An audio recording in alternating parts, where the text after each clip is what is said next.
Olá, meus irmãos, a paz do Senhor, tudo bem? Estamos aqui para mais. Deixa eu ajudar aqui, um pouco faz isso. Aqui para gravar mais uma aula da Escola Bíblica Dominical, da lição dos jovens, tá?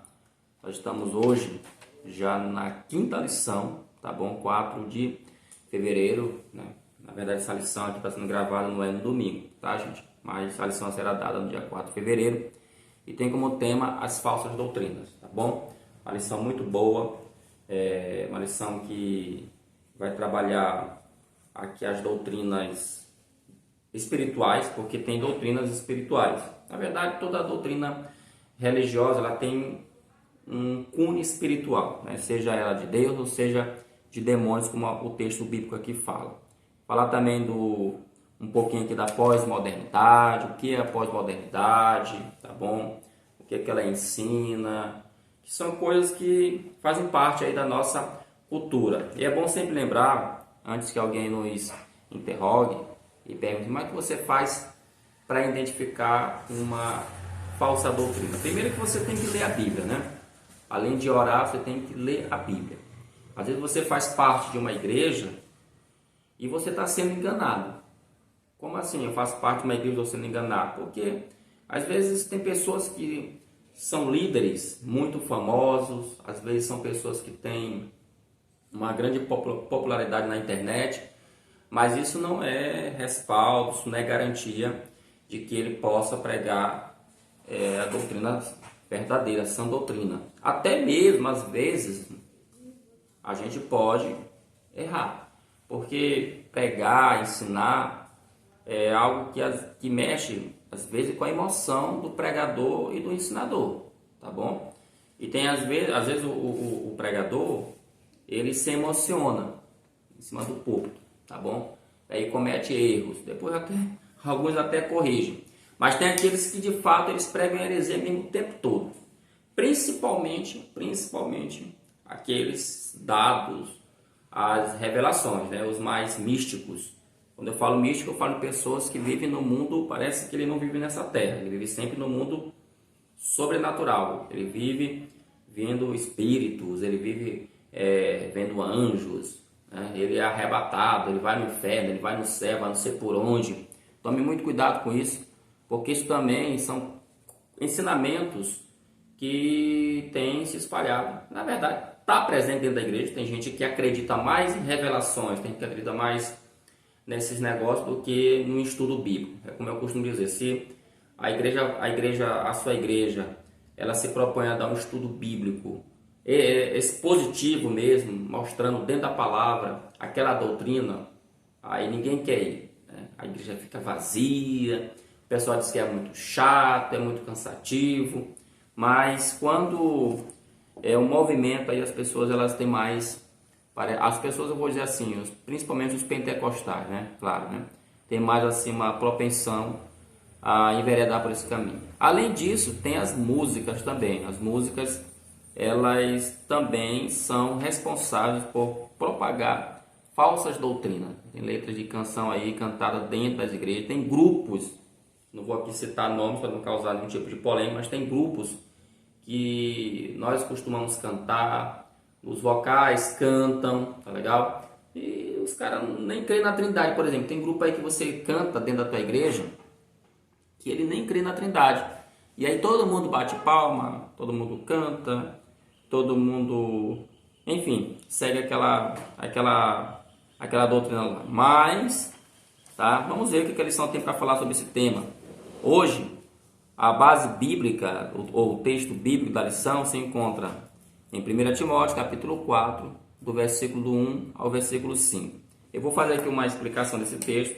Antes de entrar propriamente na lição, eu fiz aqui algumas anotações sobre esse texto da lição de domingo. 1 Timóteo, capítulo 4, do versículo 1 ao versículo 5. No versículo 1, tá? Eu vou aqui por parte. Ele diz assim: mas o Espírito expressamente diz que nos últimos tempos apostatarão alguns da fé, dando ouvidos a espíritos enganadores e a doutrinas de demônios. Aqui eu destaquei algumas coisas importantes só no verso 1. A primeira, você pode observar, isso aqui é uma regra básica, acho que todo mundo aí que ensina, que é professor da escola dominical, sabe, que é a palavra espírito aqui está com E maiúsculo. É comum nos escritos de Paulo, toda vez que essa palavra espírito ela aparece com E maiúsculo, que ele esteja se referindo aí ao Espírito Santo, né, a terceira pessoa da Santíssima Trindade. Então aqui quando ele fala mas o Espírito, é muito claro que ele está se referindo ao Espírito Santo, beleza? Nenhuma dúvida? E aí o texto fala que ele está dizendo, o Espírito Santo o quê? Ele está dizendo, ainda no versículo 1, tá, gente? Que ele está expressando, ou seja, está falando claramente. Ele está alertando. Veja que essas doutrinas, é interessante isso aqui, essas doutrinas que Paulo está combatendo, na verdade, combatendo, mas em forma de instrução, porque aqui ele está falando para Timóteo. Timóteo é um jovem pastor e ele está pastoreando a igreja de Éfeso. Antes de mais nada, eu te dou essa dica aí, professor da escola dominical, é bom você fazer uma rápida, como é que eu poderia dizer?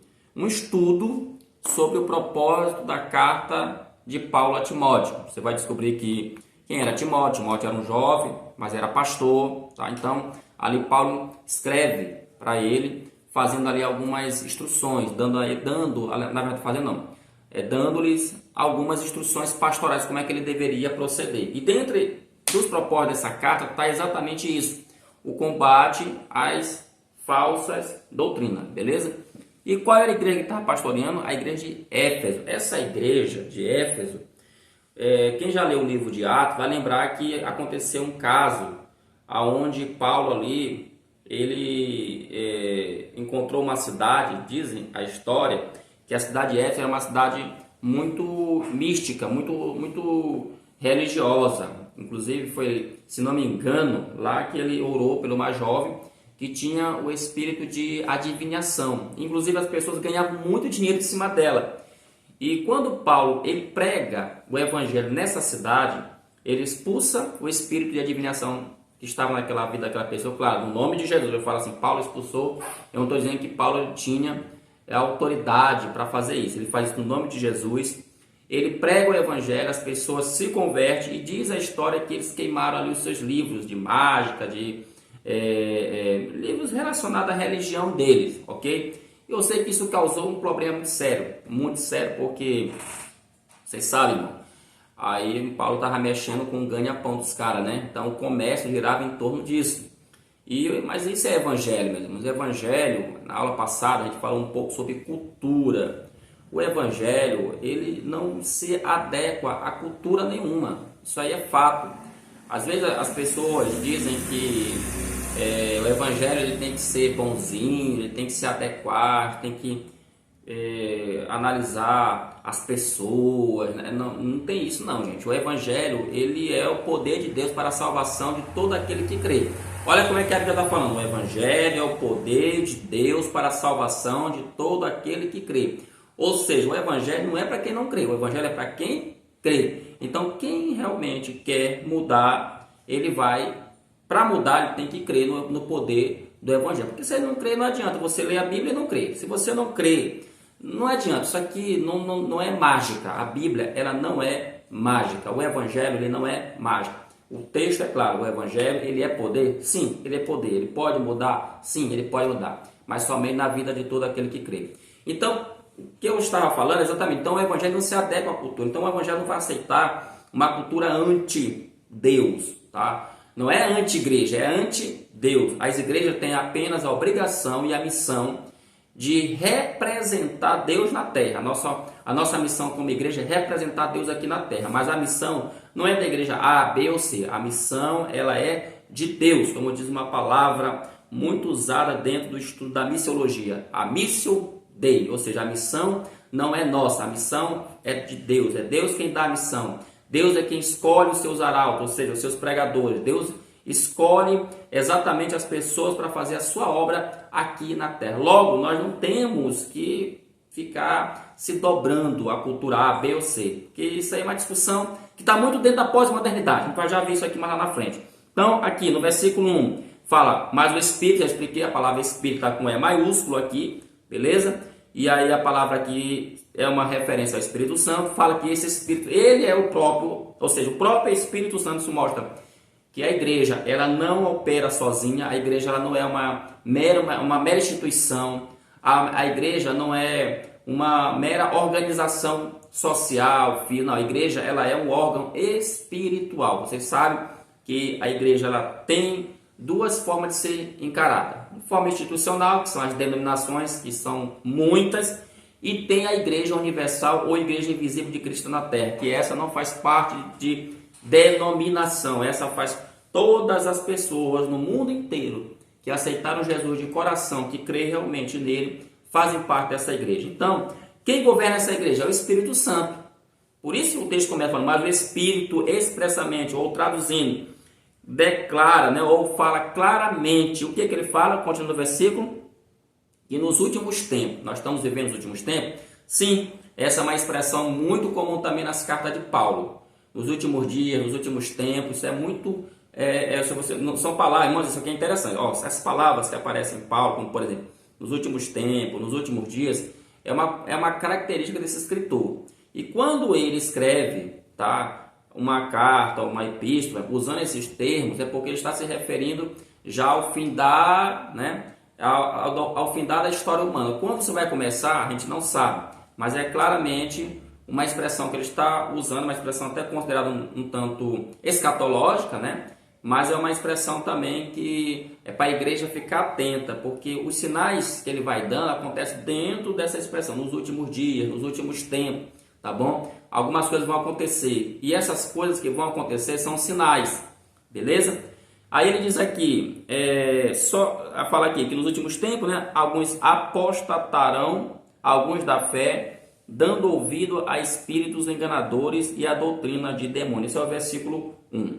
Agora, só para a gente falar mais uma coisinha sobre essa questão aqui, nos últimos tempos, tá bom? É bom que se diga também que Paulo, ele não está se referindo nos últimos dias a uma coisa que ia acontecer lá na frente, tá bom? Ele está falando isso, mas o que ele está escrevendo aqui no versículo 1 era algo que estava acontecendo dentro dos seus dias, dentro da sua cultura, ou seja, porque assim, gente, a igreja, quando ela começou, ela não foi assim só um mar de rosa não, tá? Porque a gente lê o livro de Atos dos Apóstolos, a gente fica realmente impressionado com o que o texto fala. A palavra de Deus fala lá em Atos, né, que eles se reuniam, eles oravam, compartilhavam, tinham tudo em comum, né? Eles criam na palavra, eles criam na doutrina dos apóstolos. Então, parece assim uma igreja super perfeita, mas se você continuar lendo o livro de Atos, você vai descobrir que aquela igreja teve problemas. E um dos problemas que essa igreja enfrentou foi as heresias. Isso, claro, mais lá para frente. E basicamente, digamos assim, ensinamentos errados foram perturbadores no início da igreja. Eu falei do século I para o século II, século III, ou seja, depois daí sempre teve uma coisinha aqui, uma coisinha ali para ter que se combater, tá bom? Então não é de hoje. Às vezes eu tenho que falar assim, na internet, o pessoal fala muito isso, né? Cada um tem que respeitar a lei do outro. Não é questão de lei, meu querido. Não é questão de lei. É questão da doutrina. Volto a dizer, nós não estamos aqui para defender a placa de igreja. Estamos aqui para defender a doutrina que tem como base a palavra. Então eu não posso aceitar, por exemplo, o cabra vir para a internet dizer que ele vai ser salvo, por exemplo, carregando uma pedra na cabeça. Eu não posso aceitar que o cabra ele vai receber uma bênção, por exemplo, espiritual, uma bênção material, se ele fizer 70 anos de peregrinação no deserto. Eu não posso aceitar essas coisas.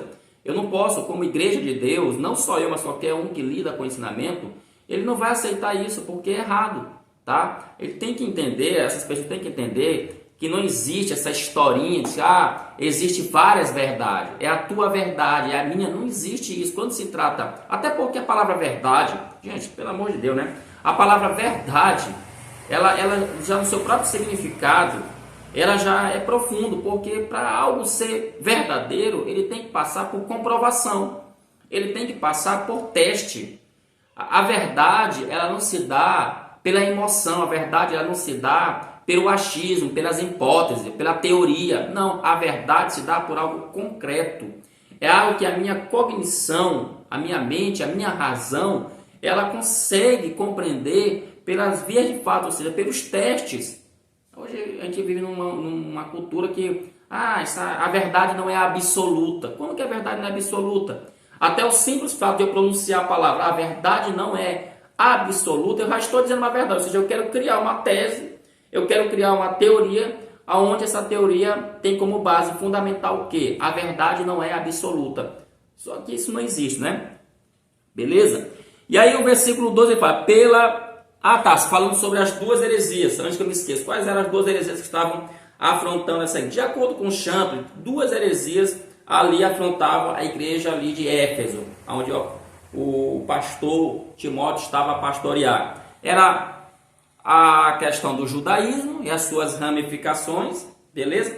E a famosa e clássica, né, doutrina que talvez foi uma das que mais perturbou mesmo a seu início da história da igreja, que foi o gnosticismo. A gente vai já ver aqui o que esses caras falam. Sobre a questão do judaísmo, eles tinham suas ramificações. Tinha um judaísmo que era dividido, irmão, em setores. Você sabe que até grupos tinham o tempo de Paulo. Tinha os fariseus, tinha os escribas, tinha os saduceus, tinha os essênios. Por exemplo, os fariseus eles eram doutores, eram peritos na lei, na Torá, etc. Tal. Os escribas eram professores também, eram aqueles que escreviam ou faziam cópia do texto também. Tinha esses essênios. Esses essênios, alguns até chegam a dizer que João Batista era um essênio, mas isso aí é discutível, porque os essênios eles saíram da cidade de Jerusalém e foram morar no deserto, porque eles diziam que a cidade estava toda contaminada, a cidade estava toda em pecado. Para vocês verem como é que são as coisas. Isso, eu falo isso aqui, é interessante. Às vezes a gente critica um grupo desse religioso, os essênios. Beleza, os caras saíram da cidade porque, segundo eles, o templo, né, o culto no templo estava corrompido, os sacerdotes, os sumos, todo mundo estava em pecado, então eles saíram, foram morar no deserto. Tá? E aí, às vezes, tem crente que é a mesma coisinha, ele pega, sai de um ambiente pecador, pecaminoso, errado, e vai para um outro lugar. Só que ele não entende, na nossa cultura cristã, diga-se de passagem, que a nossa cultura cristã, ela já prega o contrário. Porque Jesus falou que nós somos o quê? A luz. Jesus falou que nós somos o quê? O sal. Então, onde que a gente deve estar mesmo? É lá onde está o pecado. Não é que a gente vai se misturar com o pecado. Vamos viver a vida. Vamos caminhar, andar de boa, mas sempre salgando, sempre iluminando aonde a gente está. O problema é que eu sei que é difícil. Mas você lembra na lição passada? Uma lição puxa a outra. A lição passada, os jovens foram levados para a corte de Babilônia. Eles se contaminaram? Não. Eles propuseram, ou seja, decidiram no seu coração que eles não iam se contaminar. E aí, o que eles fizeram? Mas eles mudaram a cultura babilônica? A Babilônia mudou? Não, ela não mudou.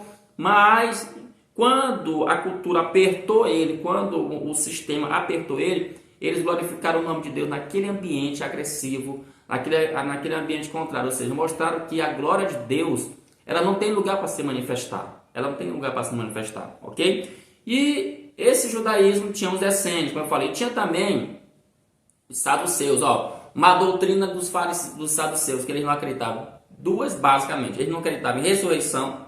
Agora pensa, a igreja ouvindo essa pregação. Paz, ressurreição não existe. Onde é que ficou a esperança da igreja, não é verdade?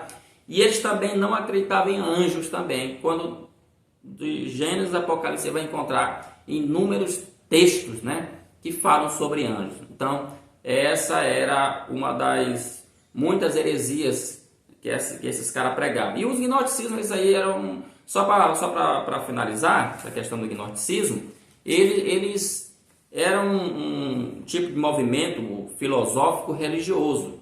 É muito difícil, sempre quando eu leio sobre gnosticismo, nos comentários, nos livros, os autores aí que são mais tarimbados, eles sempre dizem que é muito difícil você identificar uma característica exata do gnosticismo, porque houve, meus queridos, vários movimentos ao longo da história da igreja que acabaram bebendo, tá, nessa fonte chamada gnosticismo. Mas basicamente uma coisa que eles defendiam, por exemplo, era a questão da matéria e do espírito, que para eles esses dois elementos, matéria e espírito, eles eram antagônicos. Para eles, a matéria foi criada por um ser maligno e o espírito, ou a alma, que é o espírito, lá a parte imaterial, ela teria sido criada pelo espírito bom. Logo, eles viviam em eterna, digamos assim, batalha, num eterno conflito. E os gnósticos tinham uma ideia de que para você poder, porque essa palavra gnosticismo, né, lembra um outro termozinho, gnose, né, uma palavrinha grega aí que significa conhecimento. Então, qual é a ideia? Para que você pudesse de fato ser iluminado, para que você pudesse de fato despontar, para que você pudesse de fato ter acesso ao conhecimento total, ao conhecimento absoluto, verdadeiro, você tinha que se livrar da matéria. E aí tudo que era matéria para eles estava jogado para escanteio. Alguns eram vegetarianos. Por que eram vegetarianos? Porque alimentar a carne, que o corpo para eles era o quê? É matéria. Se o corpo é matéria, então esse corpo, ele é alguns diziam que ele é a prisão do espírito. Então, eles precisavam fazer alguma coisa para libertar o espírito dessa prisão. Então, eles faziam, alguns, não eram todos, mas alguns faziam jejuns pesados, né? Abstinência sexual, abstinência alimentar, tudo que eles pudessem fazer para que a matéria, né, no caso o corpo, qualquer outra coisa relacionada à matéria pudesse ser, como é que eu posso dizer, destruída, para que o espírito pudesse se libertar, eles faziam para que pudesse alcançar esse conhecimento total. Então, é sobre isso que Paulo está tratando aqui nessa carta. Por isso que o texto, ele é até um pouco pesado, beleza? Aí ele fala que, voltando aqui ao versículo 1, apostatarão. O que é apostatar? Apostatar, de acordo com o dicionário, apostatar é retroceder, é negar alguma coisa concreta, tá bom? Se voltar contra. Tem essa ideia também, apostatar tem essa questão da negação, mas o que eu acho mais pesado é essa palavra, se voltar contra. Nesse caso, o voltar-se contra aqui, o que seria, Silvio? A palavra de Deus, ou seja, ele está dizendo aqui, o Espírito Santo está dizendo, que nos últimos dias, né, eles iam se voltar contra, ou seja, apostatar contra o quê? Contra a palavra de Deus. E não é o que está acontecendo hoje. A gente vê que tem pessoas que começam no Evangelho, aceitam Jesus, confessam, são batizados nas águas, são batizados no Espírito Santo, muitas vezes se tornam até pregadores famosos, cantores famosos, crentes, tá bom? Mas aí, o que eles fazem? Eles se voltam contra o Evangelho, tá bom? Esse negócio de apostasia, meus irmãos, ela é tão séria que alguns teólogos chegam a classificar, tá? Aqui Hebreus, só você ter uma ideia, Hebreus capítulo 6, uma passagem muito famosa, alguns dizem que o pecado da apostasia, ele é o mesmo pecado da blasfêmia contra o Espírito Santo, tá bom? Por quê? Porque aqui em Hebreus, capítulo 6, você professor da escola dominical, é bom você ler essa passagem com seus alunos. Hebreus, capítulo 6, diz assim, ó, portanto, deixemos os ensinos elementares a respeito de Cristo e avancemos para a maturidade sem lançar novamente o fundamento do arrependimento de atos que conduzem à morte da fé em Deus. Olha o que o autor está falando aqui, ele está dando aqui uma aula para que esse povo aqui, essa igreja aqui, eles possam avançar, amadurecer. Eu não vou aqui entrar no texto de Hebreus, tá? Mas se você puder dar uma lida, observar algum comentário, seria interessante. Mas, gente, olha o que ele está dizendo aqui, que o crente ele tem que amadurecer, ou seja, ele tem que crescer, desenvolver, tá?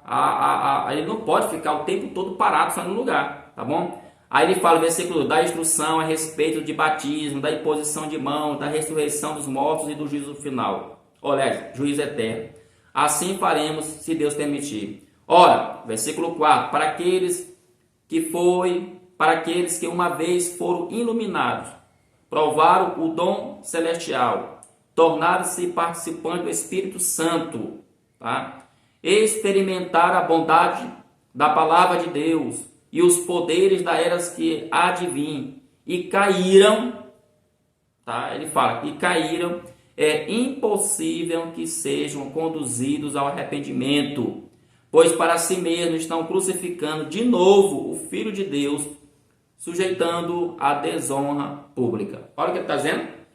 Lembra qual é o pecado na Bíblia que não tem perdão? É a blasfêmia contra o Espírito Santo. Isso aqui, o texto está dizendo que é impossível. Agora, por que é impossível? Tá claro? Porque eles estão crucificando de novo Cristo, ou seja, eles apostataram, estão negando, estão se voltando contra aquilo que eles aprenderam outra hora. Então esse negócio da apostasia é muito sério aí, cabe aí uma reflexão bem no texto aí de Hebreus capítulo 6 também, tá? Aí ele fala que alguns apostatarão da fé, dando ouvido aqui a espíritos enganadores e a doutrina de demônios. Então aqui tem, veja, que a doutrina que não é de Deus, a doutrina perversa, os erros doutrinários também eles podem ter inspiração diabólica, tá? E a gente sabe, né, que os demônios eles trabalham para causar caos, os demônios trabalham para causar destruição no mundo moral, no mundo espiritual, no mundo físico, onde eles trabalham constantemente. E de fato, irmão, o Chamberlain fala uma coisa, não só assim muito místico, tá? Mas ele fala uma coisa interessante, às vezes, porque são milhares e milhares de demônios caídos, né? E cada um aí deve ter uma função, dentro deles também com certeza deve haver a hierarquia. E tem aqueles que trabalham nessa área do ensino, tá bom? E não é só ensino, tá, da Bíblia não, tá, gente? Hoje nós observamos que tem ensinos em várias áreas. Hoje tem ensino na área da psicologia, hoje tem ensino na área da filosofia, da sociologia, tem ensino na área da política, ou seja, tem bons ensinos? Claro que tem muita gente boa aí, psicólogos, que às vezes o cara não é crente, mas não é porque ele não é crente que o que ele ensina, o que ele transmite de conhecimento não seja bom. Então a gente sabe que isso não é verdade. Tem muita gente boa realmente aí na psicologia, na sociologia, na própria filosofia, que é uma coisa que eu acho bacana também, que eu sempre aconselhei a filosofia também, tá? Enfim, nas outras áreas humanas tem coisa, mas também tem aqueles que são, né, infelizmente, usados aí por espíritos malignos. Porque como é que a gente sabe que uma doutrina, gente, ela já que adiantando um pouco, uma doutrina ela é diabólica? Quando você vê uma pessoa que começa a ouvir uma doutrina, que essa doutrina faz ele negar Jesus, essa doutrina faz ele negar o Espírito Santo, essa doutrina faz ele negar Deus, essa doutrina faz ele negar a palavra de Deus, essa doutrina faz ele negar as coisas que ele aprendeu a negar, coisa simples. E ele começa a ficar vaidoso, vaidecido, egocêntrico, egoísta, saliente. Enfim, o padrão de vida dele, que era bem aqui, começa a baixar. Ou seja, começa a ter uma degradação moral, uma degradação espiritual. Gente, o que será que aconteceu nessa pessoa? Com certeza uma influência poderosa aí do diabo. Aí vem o versículo 2, que ele fala pela hipocrisia. Interessante, a palavra hipócrita no grego, a ideia, essa palavra é muito usada por pessoas que fazem teatro. Inclusive a lição, né?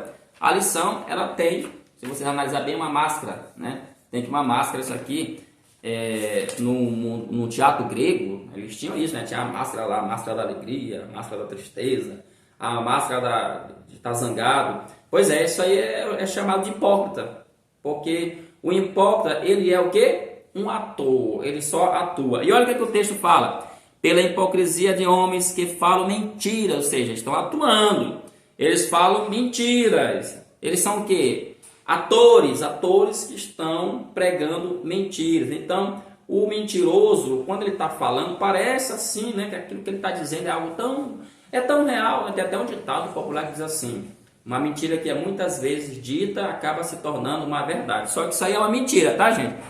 Sendo redundante, brincadeiras à parte, isso é uma mentira, porque se é mentira e ponto final. Uma mentira nunca pode ser a verdade. Ela pode, na verdade, como diz o próprio texto aqui, cauterizar a mente das pessoas, que é o que o texto fala aqui, tendo cauterizado a sua própria consciência. Ou seja, eles são tão hipócritas, eles são tão atores, e eles mentiram tanto, gente, que ao ponto que a mentira acabou fazendo o quê? Segundo o texto, cauterizando, o que seria desculpa, o que seria cauterizar? É como se pegasse a ideia aqui no grego lá, diz que eles ferravam os escravos, né? Pegavam ferro quente e ferrava o escravo ali. Então, ali ficava uma marca, é o que eles chamam de cauterização. Olha a situação, gente, da heresia. Olha a situação. A que ponto chega uma heresia? Tem gente que é tão herética, ele está tão herege, ele está tão acostumado naquela mentira, naquela hipocrisia, que é como se aquilo tivesse cauterizado, ou seja, tá uma marca. E é uma marca que a gente já observa bem, não sei se no meio da medicina, né, eles têm como, acho que hoje tem, né, a questão da estética está bem evoluída, mas para aquele tempo, marcar alguém, deixar cauterizado, era para a vida toda, até ele morrer. Então essa é a ideia que Paulo quer passar aqui em Timóteo. Aí vem o versículo 13 que fala, proibindo, aí olha o que é que eles falam, o que esses caras estão pregando contra, proibindo contra o casamento. Casamento de homem e mulher, aqui, eu não venho com lorota não, que aqui o texto, a ideia é casamento entre homem e mulher. Então, por que eles estão proibindo o casamento, gente? Aqui, provavelmente, o Champlin, ele vai dizer que aqui é um pouco lá do que eu acabei de falar dos gnósticos, do gnosticismo. Lembra? Eles falavam também contra o casamento. Por quê? Porque o casamento envolve algumas coisas, como, por exemplo, as relações, entendeu? Íntimas. Então, isso tudo, de uma certa forma, para eles, era um prejuízo ao espírito. Então, para eles não era legal, apesar que havia gnóstico que casava. Sim, tinha gnóstico que casava, mas tinha uma série de regras, né, que eles tinham que cumprir, que eles tinham que observar para que eles pudessem aí se casar. E a Bíblia claramente fala que o homem e a mulher devem se casar. Lá no primeiro livro de Gênesis fala sobre isso. Aí tu vê aquilo que eu falei agora há pouco, como é que eu identifico uma falsa doutrina? Primeiro leia a Bíblia. Então, se tem alguém que prega, por exemplo, contra o casamento, alguém que fala que o casamento é isso, que é aquilo, ou que o casamento ele não é de Deus, que o casamento ele traz prejuízo para o espírito, para a espiritualidade do homem, irmão, isso aí não é bíblico. Isso não é bíblico, tá bom? Porque o que a Bíblia ensina é que o homem deve se casar. Inclusive o apóstolo Paulo, se é para viver, por exemplo, se abrasando, ou seja, na carne, pecando, é melhor que se case. É o que o texto bíblico fala. Só que aqui ele está dizendo, versículo 3 de 1 Timóteo 4, que eles proibiu o casamento e ordenando a abstinência dos manjares de Deus. Ó, falando contra os alimentos. É aquela velha história que eu falei agora há pouco. E aí tem igrejas que elas não são gnósticas, mas elas têm isso. Ó, não pode comer isso, não pode comer isso, né? Isso aqui é pecado, isso aqui não é pecado. E aí, o que Paulo está falando aqui? Mas vamos ver se é pecado mesmo? Porque aí do versículo, da parte B do versículo 3 até o 5, ele desmistifica isso. Tá? Porque ele vai falar assim, ó. Depois que ele fala a abstinência dos manjares que Deus criou para os fiéis e para que conheçam a verdade, a fim de usarem deles com ações de graça. Ou seja, o objetivo é glorificar a Deus, né? Aí o 4 ele fala, porque toda criatura de Deus é boa. Paulo está dizendo que toda criatura de Deus é boa.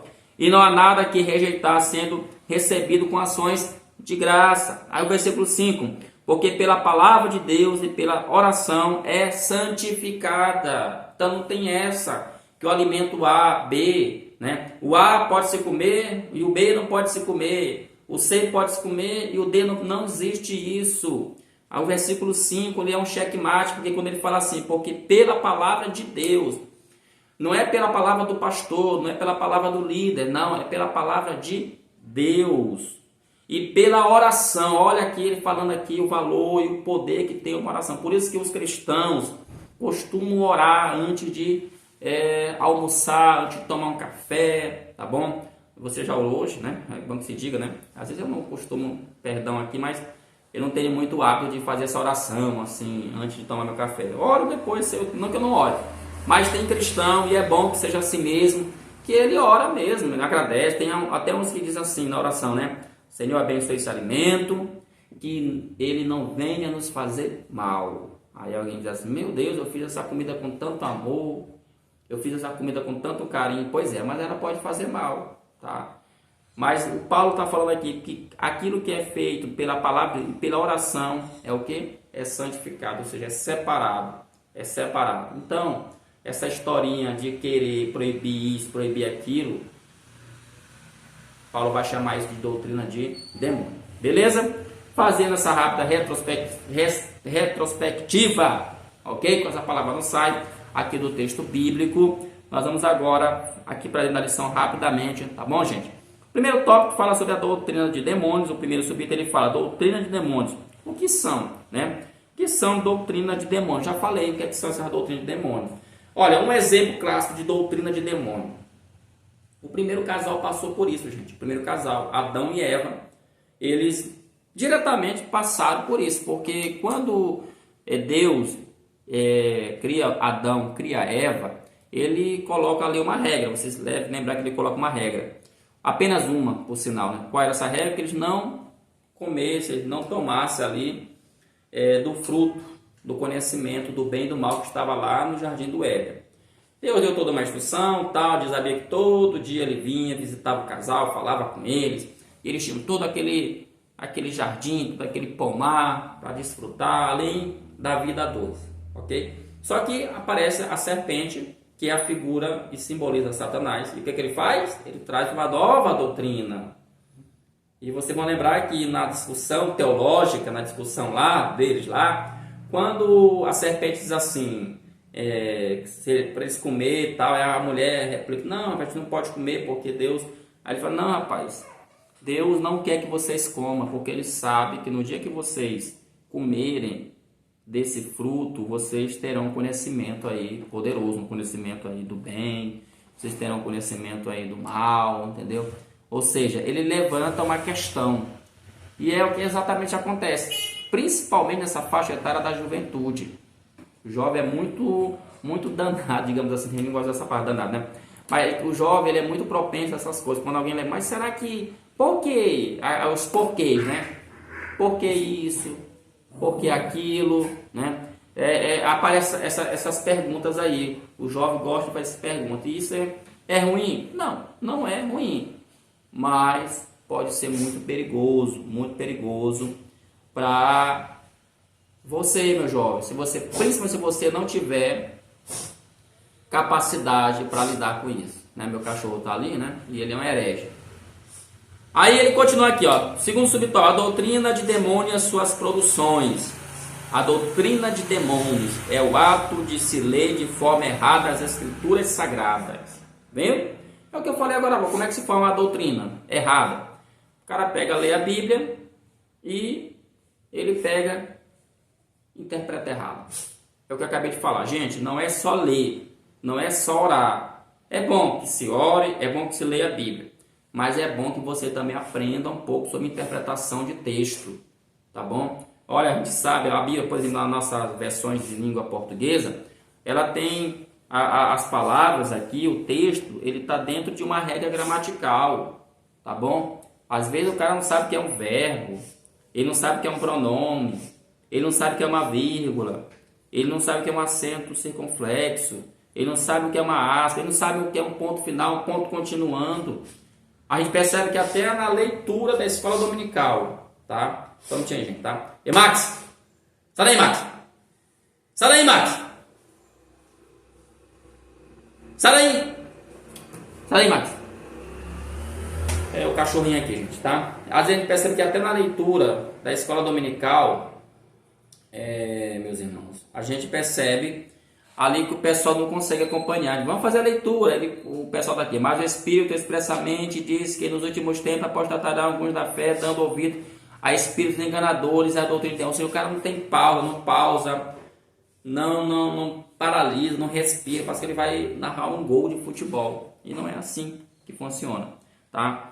Então, é preciso prestar atenção nessa questão de interpretação.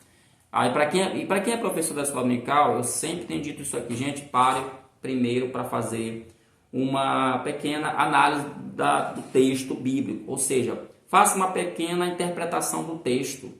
Tá? Tem professor que ele já cai direto na lição, e aí às vezes chega na sala de aula e fala besteira, porque ele não lê texto, ele não lê nada, entendeu? E se pegar, né? Ainda tem isso. Aí vem o terceiro subitem. O terceiro subitem, que fala sobre o enfrentamento às doutrinas de demônios. Né? Ele fala, o texto no qual Paulo trata sobre doutrina de demônio oferece a forma pela qual a igreja é orientada a enfrentá-lo e vencê-lo. O texto foi escrito enquanto a igreja em Éfeso estava sofrendo com ataques e os danos das falsas doutrinas. Paulo incentiva Timóteo a pregar, viver e se desenvolver na palavra. Então, com três coisas aqui que ele aconselha. Pregar, pregador, é a função dele, tá? Pregar, o que mais? Viver, porque o pregador tem que pregar, mas tem que viver o que ele prega. Isso aqui é fundamental, tá, gente? Para a gente desmascarar uma heresia, isso aqui é fundamental para a gente desmascarar uma seita, uma coisa errada, tá? É a vivência, a pessoa perceber que a nossa vivência condiz com aquilo que a gente prega. Por isso que ele fala, pregar, viver e se desenvolver na palavra, gente. É aquilo que o subtópico anterior falou. Ou seja, você tem que se aplicar, você tem que estudar. Uma coisa que Paulo vai falar muito a Timóteo, se aplicar, se aplica, se aplica, se aplica. Em outro momento ele vai falar assim, maneja bem a palavra, ele vai falar muito isso, né? Eu já disse até aqui, o que é manejar? Manejar é uma pessoa que, no original, a ideia de alguém que faz um corte reto, né? Um corte reto. Então, esse corte ele não pode ser torto. Se aplicando a questão de manejar a palavra, é alguém que prega corretamente. E não é fácil pregar corretamente. Não é fácil. Por que não é fácil? Porque além da minha vida espiritual, além da minha leitura, eu também tenho que ter uma vida de estudo. Esses livros que estão aqui atrás de mim, aqui, meus irmãos, não são só de enfeite, não são só para gravar o vídeo. Esse livro aqui são material, são ferramentas de pesquisa. Aqui na minha mesa aqui, está cheio de livro aqui. Tem livro para cá, enfim, tem livro ali no quarto. São ferramentas. Para a gente gravar um vídeo desse, para a gente falar alguma coisa na internet, tem que pegar essas ferramentas e ler. Porque isso aqui, ó, cada um aqui é um professor. Aqui, cada um aqui, o livro, irmão, ele é um professor. Se você não tem condição, por exemplo, de fazer um curso, porque ele é muito longo, e no momento você está desempregado, não tem condição, pelo menos compre um livro e leia. Compre uma sistemática, compre um livro de hermenêutica. Começa a ler. Ah, é difícil, Silvio. Procure quem pode te ajudar. Tá? Eu não sei isso aqui. Quando eu comecei, não comecei assim não. Alguém teve que me ajudar. Para poder andar com as minhas perninhas próprias. Beleza? Esse foi o primeiro tópico. O segundo tópico, ele fala da sedução das falsas doutrinas. Sedução, ela seduz. Lembra que eu falei a questão do casal no paraíso? Esse exemplo é muito bom. Porque ali houve uma sedução. Ou seja, a Eva colocou uma ideia e Satanás trouxe uma contraproposta. Claro, baseado em uma ideia sedutiva. E aqui ele vai trabalhar, por exemplo, 3 coisas. Dentre elas, a sedução da idolatria. A gente sabe que a palavra idolatria moderna, atual, ela não se prega só em relação, por exemplo, à imagem, se prostrar perante imagens. Tá? Não é só isso que a idolatria hoje ela é ensinada. Nós temos idolatria de vários níveis. Além da idolatria religiosa, nós temos idolatria também em outros setores. Apesar que tudo, no final das contas, só mostra que um homem é um ser religioso, tá, gente? Ah, eu não tenho religião, mas eu gosto, por exemplo, do ator tal, eu choro por ele, eu faço tudo por ele, a minha vida não tem sentido sem ele. Então isso é uma idolatria humana, mas é uma idolatria. Isso mostra que você está só apenas mostrando na essência o teu lado que religioso. Então todo mundo no final das contas é religioso. Se a religião é boa ou não é, essa é outra história, mas todo mundo é religioso. Ou seja, o homem, assim como ele é um homem, ele é um ser político, ele é um ser religioso. O pessoal pode ficar doido falando que não é, mas enfim, no final das contas todo mundo segue uma ideia, segue uma ideologia. Não tem esse neutro, ou seja, ele está parado no tempo, no espaço, tá bom? E aí tem a sedução da idolatria. E isso é perigoso. Para você que é jovem, aprenda a ter senso crítico. A gente sempre costuma dizer, as pessoas precisam desenvolver senso crítico.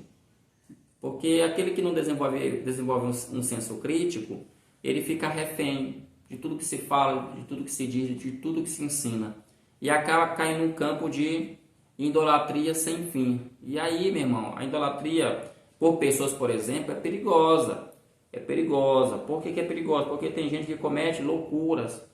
Tem gente que comete atrocidades, tira a vida do outro, faz mal ao outro, porque aquele líder dele fez uma lavagem cerebral na cabeça dele ou dela de forma tão forte que tudo que aquele líder pedir, ele vai e faz. Se ele pedir, tira a tua vida, corta a tua garganta aí, ele vai pegar a faca e tira.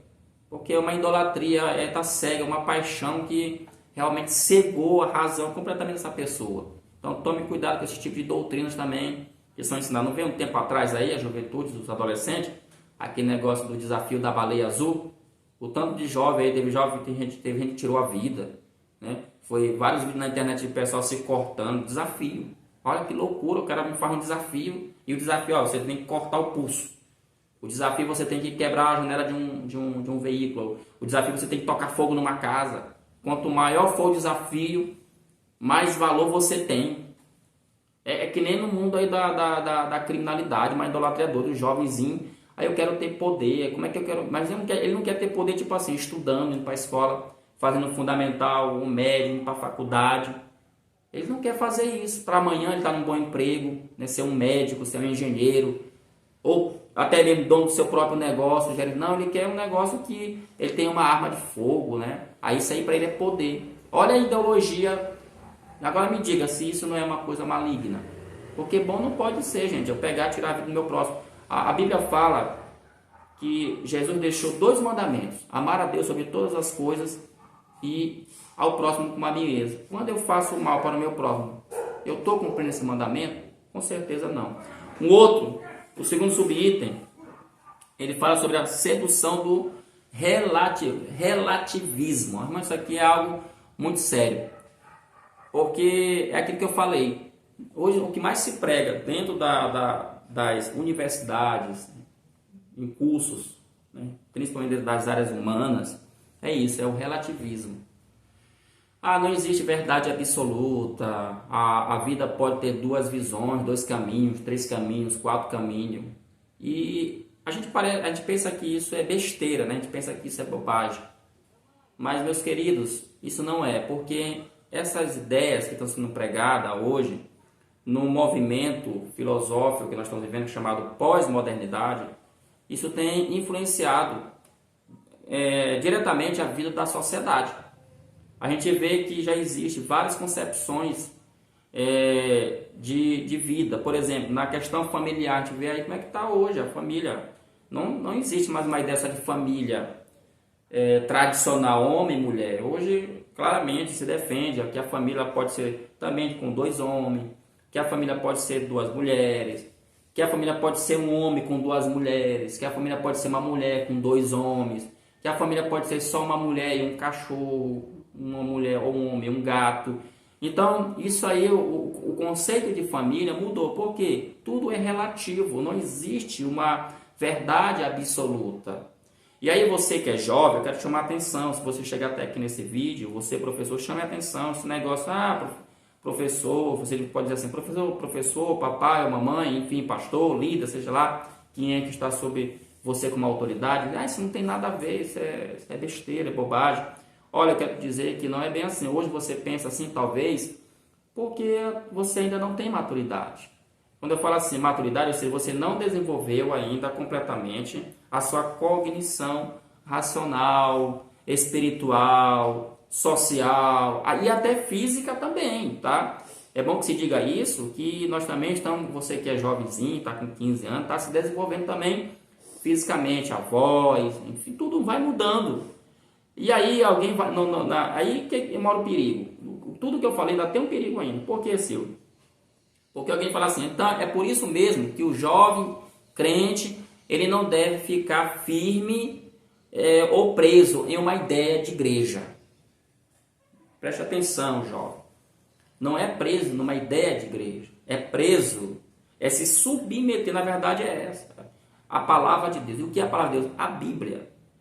Você tem que pensar o seguinte, a vida, esse pessoal que trabalha a filosofia relativista, eles não estão preocupados com a vida eterna. Para eles a vida é isso aqui.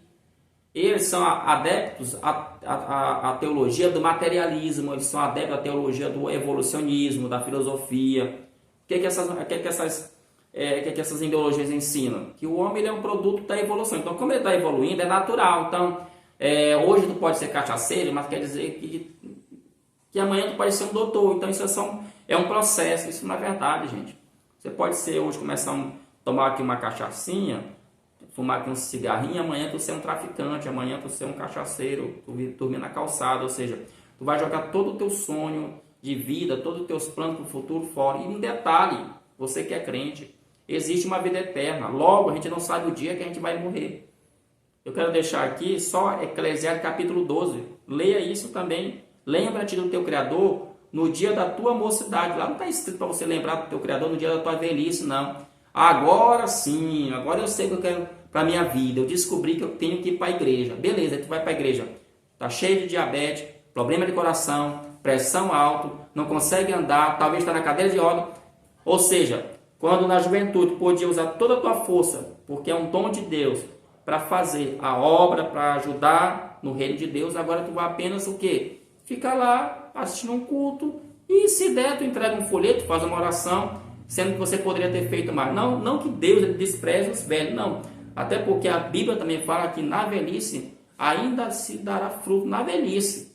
Mas aí tem jovem com esse pensamento, não, a gente não pode ficar preso, a gente tem que experimentar as coisas, porque tudo é muito relativo. Isso aí é porque o pastor, ele é muito radical, isso é porque o meu líder, irmão, isso não é questão de radicalismo, é questão de Bíblia.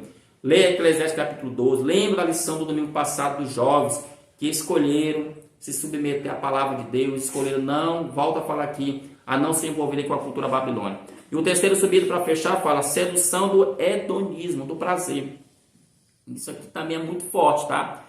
Hoje, praticamente, a sociedade, ela vive em torno do prazer, né? Tudo é prazer. O cara quer, por exemplo, eu quero um copo, né? Ele vai na loja, ele compra aquele copo verde, beleza? Ah, esse copo aqui, legal, bacana, ele é verde, tá legal? Mas aí passa um mês ou um ano, aí ele diz, rapaz, esse copo já não presta mais. Só que o copo tá bonzinho, né? O copo dá para beber água, ele continua ainda servindo, ele continua ainda fazendo aquilo que ele se propõe, para qual ele foi criado. Mas aí, o prazer de ter um outro copo, que é o que a gente chama de... como é que tem uma palavrinha que o pessoal fala, não é egocentrismo, rapaz. Mostrar poder mesmo, ou seja, o prazer de mostrar poder, mostrar que você tem dinheiro, mostrar que você tem condição, leva você a comprar agora um copo de alumínio, né? Um copo de alumínio, porque o copo de alumínio ele tem propriedades melhores do que o copo de plástico. No final, todos servem para beber, tá bom? Ou seja, eu estou usando aqui esse exemplozinho, mas isso aí serve para o celular, isso aqui serve para roupa, isso aqui serve para sapato. Para as relações, quando essas questões elas estavam só em torno de bens materiais, ok, só que isso aqui passou. Para vocês verem que isso aqui passou, essa filosofia, ela passou dos bens materiais para as relações pessoal. Você vê que hoje as pessoas não conseguem mais, meus irmãos, manter uma amizade, manter uma relação de amizade, uma relação de namoro, uma relação de casamento, porque tudo gira em torno do prazer, né? E Max, sai daí, Max! Oh, meu Deus do céu, o cachorro atrapalha demais. Então hoje nós temos a dificuldade de manter essas relações. Por quê? Porque o que é que se prega? Tudo é um prazer. Então, o que é que você está ensinando aí? É que se eu tenho uma relação com uma pessoa, beleza, começou muito bem, a gente se dá, mas depois não deu mais certo, isso falando de casamento. Cada um separa, cada um segue para um lado ou para o outro. Irmãos, sempre lembrando que isso é o que? É antibíblico, porque a Bíblia, ela não dá margem, ela não tem um texto bíblico que fala sobre separação, porque eu estou zangado falando de tal. Não, até porque a gente que é muito novo tem muita dificuldade de entender isso, mas conversa com uma pessoa que é casada, que tem 30, 40 anos de casamento, pergunta como é que foi essa construção desse casamento. Não foi fácil, teve briga, teve discussão, teve. Às vezes teve traição, teve. Aí o pessoal fica criticando a gente, na internet, como é que eu vou ver com uma pessoa assim, uma pessoa que não me respeita, uma pessoa que me traiu. Irmão, eu quero dizer o seguinte para você, tu que é crente ou não crente, tu tem livre-arbítrio. Nós temos livre-arbítrio, Deus não roubou isso de ninguém, você pode tomar a decisão, não quero mais, pronto, acabou, beleza. Agora, se você quiser viver um casamento de acordo com a Bíblia, você tem que aprender a resolver esse problema. Porque aqui não é um curso de casamento, e eu nem sou especialista nisso, tá bom? Mas tem coisa, gente, que a gente tem que observar, por isso que eu falo, jovem, aprendam a ter senso crítico. Não vão cair, por exemplo, como fala sobre o tópico, com a sedução da idolatria. Tem jovem que namora que ele, meu Deus, a namorada dele, a minha deusa. o meu namorado, o meu Deus, ainda fala assim, meu Deus, né? Ah, ele é tudo para mim. Irmão, pare de besteira. Namoro é uma fase para você conhecer a pessoa, para saber se vai dar para casar ou não. Tem coisa que está sendo mostrada no namoro e você não está percebendo. O cara te trata mal, ele te desrespeita na frente dos teus amigos, ele é ignorante, boçal. Tu acha que esse cidadão, quando casar contigo, se no namoro ele é assim, quando casar vai ser o quê?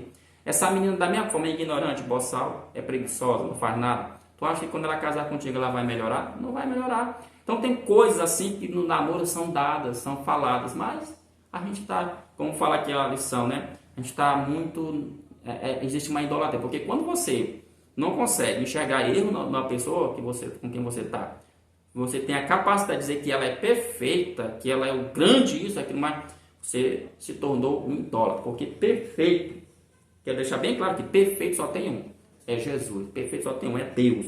Ele sim merece toda a nossa devoção, toda a nossa força, né? Merece toda, mas homem nenhum merece isso de nós, ok, gente?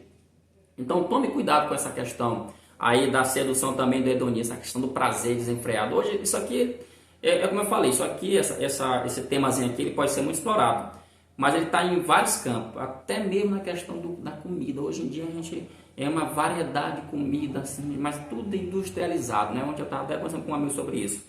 E é assim, né? Hoje é comida para lá, comida para cá, resultado. Hoje a nossa juventude, pessoas de 20 anos, 25 anos, de 30 anos, morrendo de coração, já com hipertensão, pressão alta, isso, aquilo, uma coisa que antigamente nossos avós não passavam. Eu tô vendo nossos vovós aí, né? O pessoal bebia 90, 100 anos, porque só aquela comidinha, né? Criava aquela galinhazinha, não sei, mas hoje não, prazer. O prazer de comer, de estar em um bom restaurante, uma boa lanchonete. E agora ficou pior, né? Porque agora você pode pegar, ligar e o cara vai deixar comida na porta da tua casa, ou seja, você não tem mais nenhum trabalho de queimar a gordura, ou seja, é o prazer, é o poder, né? Que o hedonismo passa para nós, aí, essa coisa, né? Que infelizmente também é uma doutrina que está acabando também com a vida humana. E por último, fechando o terceiro tópico, não se deixe enganar, é o terceiro tópico. A falsa doutrina não pode ser uma surpresa para a igreja. É o que eu acabei de falar, professor da escola dominical. Enfatiza isso. Por que a igreja é enganada? Por que, gente? Eu não queria estar assim presente aí nessa sala e vocês para ouvir essa resposta. Mas por que a igreja é enganada? E a resposta é muito simples, porque não lê Bíblia. É muito simples. Aqui ele vai falar outras coisas aqui, mas a resposta direta é essa: não leem Bíblia. As pessoas não estão lendo Bíblia. Não estudam Bíblia. A verdade é essa, porque tem coisas, irmão, que quem lê Bíblia, quem estuda Bíblia, tá? Ele não passa por isso. Mas aí tem uma galera aí que é contra o estudo. Esse pessoal aí que fica falando mal da teologia, esse pessoal aí, eles falam isso, sabe por quê? Porque eles vivem só no, como eu falei, eles vivem num plano transcendental. Eles já transcenderam a Terra aqui, então tudo para eles se resolve aqui no plano transcendental. Agora tu pode postar o que eu vou falar bem aqui. Geralmente as pessoas que vivem nesse plano transcendental, ou seja, vivem no mundo da lua, para não falar assim, geralmente são encrenqueiros, compra e não paga, tem problema de ordem moral seríssimo. Não vou dizer que são todos, não vou dizer porque eu não sou irresponsável em falar isso, mas de 10 aí, irmãos, eu vou aqui analisar aqui de forma muito até audaciosa. Eu não vou afirmar porque eu não fiz uma pesquisa, mas de 10 aí, eu acredito que se você escapar 3, 4 é muito, porque a maioria que eu conheço, pessoas ao meu redor, são dizer, é zangado, é bravo, porque ele acha que ele está no plano transcendental, então ele acha que ele tem uma autoridade suprema, e não é nada disso, é pecador, comedor de arroz e feijão como eu e você, vai para o mesmo buraco, se Jesus não arrebatar, vai para o mesmo buraco, vai da terra, para dentro de um caixão como eu e você, não tem nada de especial não, tá bom? Então, mas aí, se você ler a sua Bíbliazinha, se você estudá-la realmente, estudar, irmão, que eu falo é perder um pouco de tempo, a gente não para, o jovem não estuda a Bíblia, é poucos os jovens, agora aqui é fato, é poucos os jovens que sentam em casa para estudar Bíblia, não estudam, não tem paciência para ler um texto, para explorar um texto, para escrever alguma coisa do texto. Ele pode estudar biologia, ele pode estudar matemática, Ele pode estudar física, química, filosofia, história, geografia, etc. Mas Bíblia, o jovem não para estudar. É por isso que a juventude está assim. Muda, de repente muda. Aí uma loucura, aí a moda, aí vem a moda, aí o pessoal lança uma moda, aí ele vai atrás, né? Porque agora é a moda. Então, como é que é o corte de cabelo agora? O corte de cabelo agora é botar uma panela na minha cabeça, um papel na minha cabeça, aí fica o menino maluquinho, isso aí que é bacana e tal. E aí, meus irmãos, você se descaracteriza. Aí você vai dizer, mas sim, isso não tem nada a ver, é questão de roupa, de moda, realmente não tem nada a ver. Mas, pensa comigo, como é que o mundo anda? Poxa, o mundo anda de um jeito, eu vou andar porque o mundo anda? Não, eu tenho que mostrar meu estilo cristão. Estilo cristão não é feio, gente. Que se diga de passagem, o estilo cristão não é feio. Depende também de como você forma o seu estilo. Não estou falando aqui também aquelas aberrações e aqueles radicalismo que são pregados aí dentro da igreja. Então tome muito cuidado com isso, tá bom? Por isso eu digo, a igreja ela só vai ser surpreendida por uma falsa doutrina se ela não ler a Bíblia. Segundo, desmascarando o engano doutrinário. Como é que eu vou desmascarar? Já falei. É a mesma coisa, eu tenho que ler, mas eu tenho que ter conhecimento.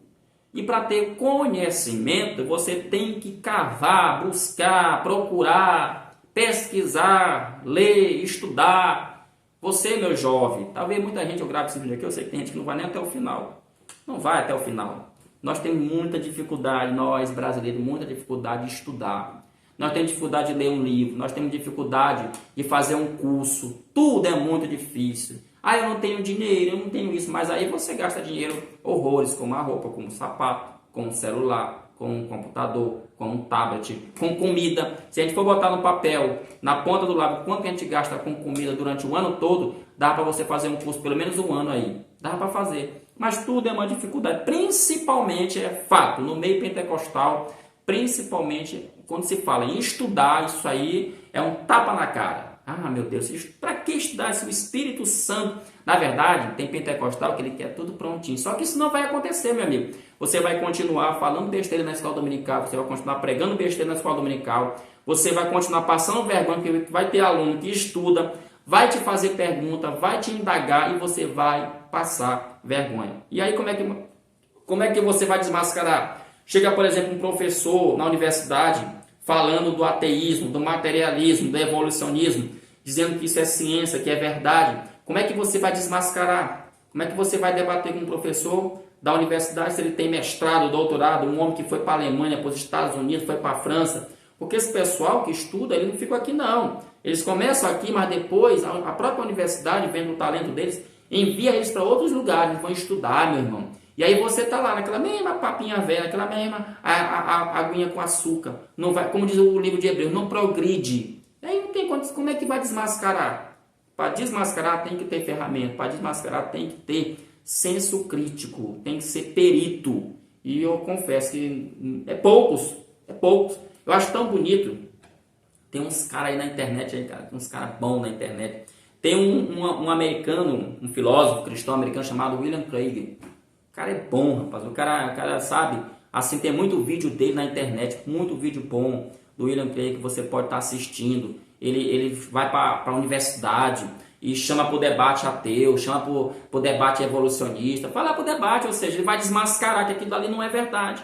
Por quê? Os Estados Unidos é um ambiente, esses filmes aí que você assiste, ó, Deus não está morto, você sabe que ele é baseado no que está acontecendo nos Estados Unidos, onde a fé cristã ela está sendo solapada, ela está sendo atacada de forma agressiva. Então, Deus tem levantado na nação pensadores como William Lane Craig e outros mais para justamente entrar dentro das universidades e poder contrapor essas heresias, ou seja, desmascarando esse engano. Mas para fazer isso, você tem que estudar. Então, você está até no caminho certo. Você que está no ensino médio, estudando, ou vai entrar na universidade, você está no caminho certo. Agora é a hora de estudar mesmo. Estude, se profissionalize, tá bom? Mas entenda que essa oportunidade que Deus está te dando, jovem, de estar na universidade, não é para você pegar o diploma e botar na gaveta e fechar. Não, é para você aplicar no reino. E por último, como se proteger do engano? Como é que ele pode se proteger do engano das falsas doutrinas. Novamente, a mesma batida. Eu sempre vou dizer, como é que vai se defender? Primeiro, orando, tem que orar, porque lembre-se que o texto bíblico está dizendo aqui que o Espírito, veja que o Espírito lá no versículo lá, qual é? É o Espírito Santo. Então aqui tem questões que são espirituais. Então tem coisa também que não é só com o estudo, com a razão. Tem coisa também que é espiritual, que a gente precisa orar. Leia a sua Bíblia e, terceiro passo, estude a Bíblia. Quando eu falo estudar a Bíblia, você tem que ler também outros livros. Se você é jovem, você que está sendo sustentado pelo seu pai, agradeça a Deus por esse presente que Deus nos concedeu na sua vida. Tá bom, gente? Vamos ficando por aqui. Deus abençoe a todos. Tenha uma ótima aula. E até a próxima, se Deus quiser, em nome de Jesus. Amém.